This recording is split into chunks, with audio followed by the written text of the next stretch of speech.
I'm Roger Dupuy, and this is Sports Voices. And Bob Ide and I are back. We are back together, Yes. like Batman and Robin. Right. Scheduling conflicts with myself last week, couldn't make it. Mm-hmm. We got a lot going on this week, Right. and I said once August 1st, first hits, what happens? Yeah. It's football season. Football season. So a lot of other sports. So let's go. Right. But we're going to talk about baseball to begin with. Oh right? yeah, there is that Little League. Little League. Yeah. So we wrote about it last week. Sarah Hofius did. We talked about it here, and you also have been reporting on this. So tell me what's happening in Jenkins Township. Well, Jenkins Township this year is the home of the Pennsylvania State Major Little League Championships, as you guys talked about last week. Right. We have 3 local teams participating. Okay. We have Blue Mountain, we had Back Mountain, and we had Milton. All 5 other teams in a double elimination tournament all play for the state title, which will be played Saturday or Sunday, depending on double elimination and all that. Right. This weekend, and then the winner goes to Bristol, and that is the Mid-Atlantic tournament. Mm-hmm. That winner then goes to South Williamsport for the Little League World Series. So Pennsylvania has been well represented in the Little League World Series the past few years because they've opened up. There's more districts now. There's more regional finals, I should say. Okay. So there's more opportunity. So we'll see. Maybe it's one of our local teams, but it was a great job down there. Tuesday rained. Okay. Yes, it did. I was on Monday. I was there Monday. Okay. Ton of volunteers, and that's what you need to make it successful. Okay. And you talked to the vice president of the Little League, which is Jeremy Collins. He's the vice president of the Township Little League that's putting this on. He talked about all the volunteers needed to make this major event happen. All right, folks. Let's hear from Jeremy right now.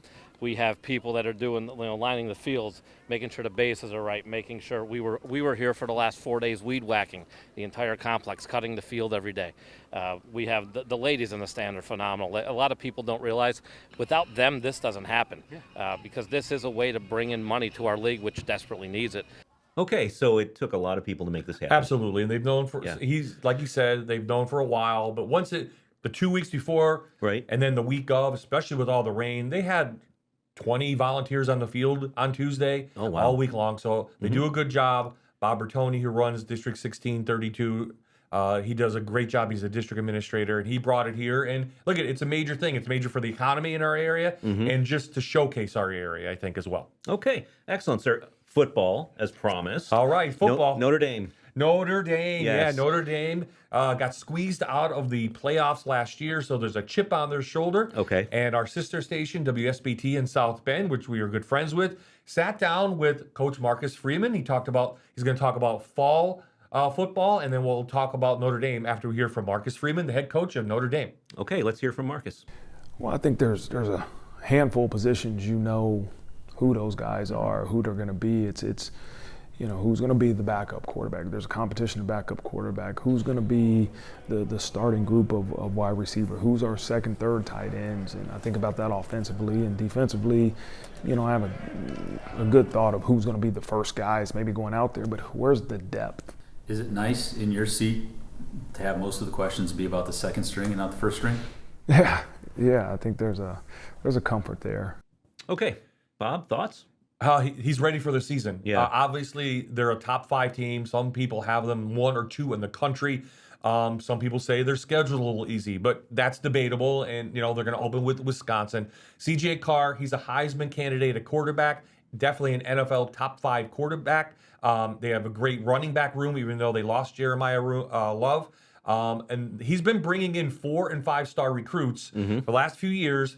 And as I said, they're playing with a chip on their shoulder. So watch out for Notre Dame this year. And we'll have more on the Irish throughout the year because of our friendship with our sister station. Right. I'll also have Penn State as soon as they get back to their media days. And we know there are a lot of Irish fans around here. There are a lot of Irish fans, yes. To put it mildly, sir. Yes. So high school football media days start next week. Yeah, as I said, August 1st kind of opens it up. So we get to the Lackawanna League, Schuylkill League, Pennsylvania Heartland Conference, among others, Wyoming Valley Conference, all in the 570 area code. We cover all those teams, and there's like 60, 70 teams. Okay. We get to see some previews, talk to some coaches, see who's going to be good, and then we put together our Friday Night Rivals Top 10, which we're doing so. We'll announce that in the next few weeks. So, yeah, it's going to be busy next week.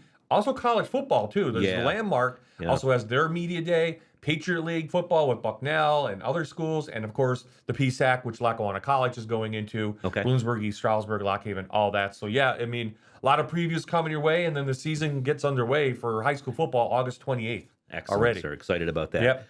Finally, we're going to wrap up with summer high school basketball, which is ending for the season. Yeah, right. So we've gone we're all over the place, right? We are. This is great. Yeah. At Riverfront Sports, they had a great summer season of high school basketball, girls and boys varsity. And on Tuesday, they crowned 2 champions and happened to be from the same school. So congratulations to the Scranton Lady Knights and Scranton Knights. Right. And it's big for those 2 teams. They are coming off some not good seasons. Let's just say, I know it's not proper English, but their Makes seasons sense. seasons weren't what they expected. Okay. But to come back in the summer league, I know especially for the boys team, they gelled together. They found themselves. They want to use that now going into when regular season starts in October and November. Okay. And the girls too, playing out with one of the best players in the league is Chrissy Jakulinski, headed to Lafayette. She didn't even play, so that team came together on the defensive side. So I talked to some of the players and ran the story last night on our Fox 56 News First at 10. Okay, and folks, we'll link to that on our website with the digital story that